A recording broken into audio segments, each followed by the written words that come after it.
There's something oddly relaxing about this show. And it's weird because a show like Otome Game normally wouldn't be a show that I claim to be relaxing. Generally for a show like Nan Biyori, Laid Back Camp, something like that, a pure slice of life.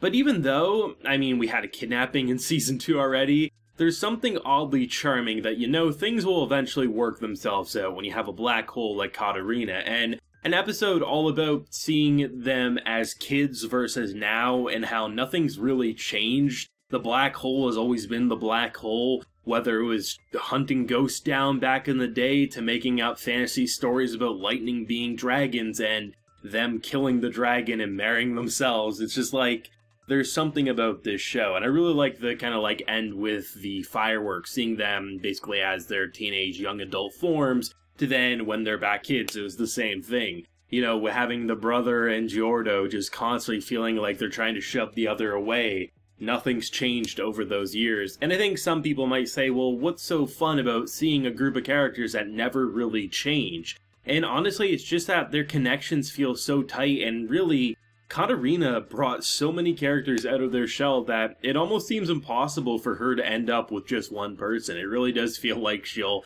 end up marrying them all because she doesn't want to break anyone's heart once she clues into the fact that it's not just Giordo who's wanting a kiss in marriage, it's definitely all of them. I think the idea of going ghost hunting was really fun because I wasn't believing there was actually ghosts. It wouldn't be completely outlandish just given the fact that certain characters have magic, but it wasn't something that felt like it was gonna happen. I thought either one of two things was gonna happen. It was Katarina herself pretending there was a ghost and just leading them on because she's a bit of a prankster, or it'd be something that I just didn't see coming and it wasn't actually a ghost. And it went with option B, and it just so happened that it kind of was Katarina, just not really what she expected because it was her mother yelling at her and the light from the room peering down, people thought it was a ghost, and yeah, that's kind of amazing. I was actually pretty surprised by the animation when we got to the medieval section when they're fighting the dragon. It looks so good, which is no real shocker. I know sometimes people will be like, oh, why can't, like, an action anime look as good as, like, these 2 minutes from Otome Game, as an example? It's like, well, they're two very different productions. Otome Game is typically Otome Game, standing around, flirting, great background detail, but not a lot of movement. So when they have an action scene, yeah, they can spend more time and put more resources to make something very flashy and impressive because they're only going to have to do that once per season. Where in action anime, it's pretty much every episode, so they have to do what they can do with the time given. But it's something to be pretty amazed by, like imagining what a fantasy show like Otome Game in terms of how they detail their backgrounds. I love the look of the dragon, the way they're casting magic or jumping in the air. I think it would be pretty interesting to have even like a mini-series with like, imagining like OVA 2 or 3, and it's just them in fantasy settings like fighting monsters. That'd be a pretty cool project. Maybe have like sometimes them fighting dragons, sometimes in space, sometimes doing this or that. I think it'd be pretty cool. But I mean, for such a simple episode, arguably one of the more simple episodes of Otome Game,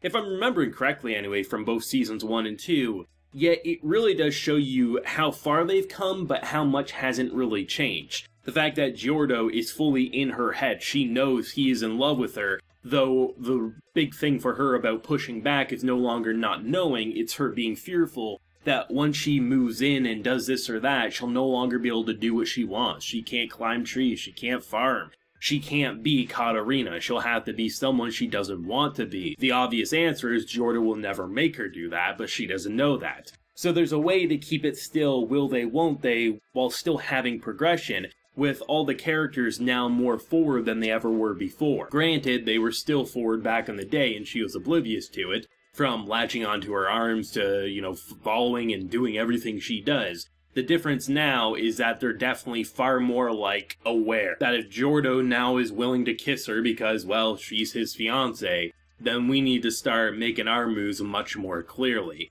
And that's kind of the brilliance of Otome Game, is you never quite know what you're gonna get. Are we gonna get an intense arc of kidnapping that'll turn the kidnapper into basically a new love interest? Will we have something where it's just kind of emotional building with Giordo and Katarina? Or we flash back and go ghost hunters, and sometimes it's a little bit of everything. And I'm excited to see what they're going to do for the second half of this series, because really I'm hoping that some of those new characters we got introduced to will be brought back into the equation, given the fact that they had such a strong introduction. I mean, the beginning, maybe you thought they were a bit of an asshole, but by the end, and the fact that they sacrifice themselves so nobly, it's something that you want to see more of. And the fact that, I forget the exact time frame that she gave, but they're very close to graduation. I'm curious to see if Season 2 is going to actually touch upon, like, post-graduation life for these characters, because it could very well be, like, a turning point for their arcs where they no longer see each other as much as they normally do, and this and that. I'm definitely hoping that we have at least a handful of episodes kind of touching upon that. I imagine that's pretty much where Season 3 would go in its entirety. But I'm excited to see probably like a few episodes, whatever the arc is, wrapping up the school life, to then maybe a few episodes to kind of like do the next arc to probably tease that Season 3, which honestly, whether people want a Season 3 or not, it feels almost a given at this point, just given how popular Otome Games seemingly is. It's an interesting genre that hasn't been tapped into at that much. Sure, there's a lot of like source materials that have done the Otome Game style route, but anime don't touch upon it that often, and when they do, they're generally not as refined and polished and as well received with the characters as something like this right here. But I'm excited. I really have to say that this is a pleasant surprise. Always is the show I watch last. I may review it first, but it's always the show I watch last on a Friday. It's pretty much what I say. It's the perfect start to a weekend, and even when characters, I mean, I'm just saying, a hypothetical, they could somehow build a giant machine gun pointed at Katarina,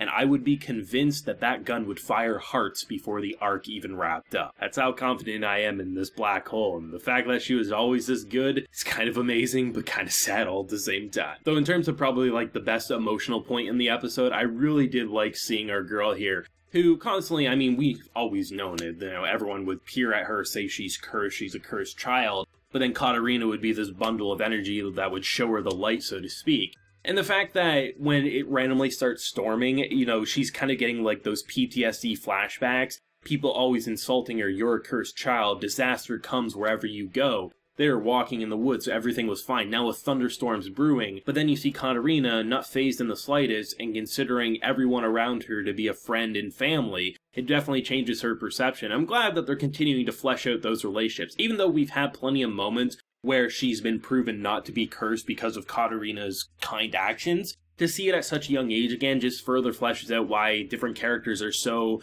perplexed by her and why they're definitely emotionally attached to her, which they didn't need to go this route. They could have just given one or two characters great character arcs and motivations, and that would have been that. But the fact that everyone kind of does feel like they have their reasons is really nice, and the fact that they continue to flesh it out is more reasons to appreciate this show. Let me know your thoughts though on this week's episode. What do you think of the whole ghost hunting angle, and did you see the mother just like being so vicious and being more frightening than a ghost coming? Let me know down below. Leave a like if you enjoyed and subscribe if you're new around here. So until next time everyone, please take care and have a good one.